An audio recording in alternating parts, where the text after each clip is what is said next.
Kalau korang minat Lisa Blackpink, ini adalah bag yang korang wajib beli. So korang boleh jadi Blackpink macam saya. Black and pink. Okay, so ini adalah Chanel. Kejam. Okay, ini adalah Dior, Lady Dior. Size Rabi, ni size apa? Size mini. Nampak, kita lelaki mana kita tahu mengaji, baca Quran. Tu je yang aku tahu. So ini adalah Dior, Lady Dior in size mini. Basically bag ni dia akan datang dengan flap macam ni. Lepas tu dia akan ada strap. Kalau korang nak tahu, mini dia akan start tu pakai chain macam ni. Kalau small dia akan start tu pakai strap, leather strap macam tu lah. So yang ini kalau dekat retail harga dia 28,000 bro. 28,000, tetapi kita hanya nak let go pada harga 15,990 sahaja.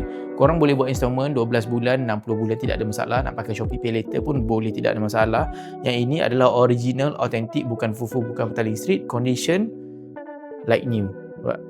Condition like new. Kalau korang nak hadiahkan untuk wife korang, korang nak hadiahkan untuk wife korang, korang nak hadiahkan untuk girlfriend korang, mak korang pun sesuai. Sebab korang boleh jimat 15, mungkin dalam 13,000 daripada retail. 13,000 jimat daripada retail. So basically dia value for money. Korang keluar 15,000, korang dapat barang 28,000. Sangat-sangat berbaloi.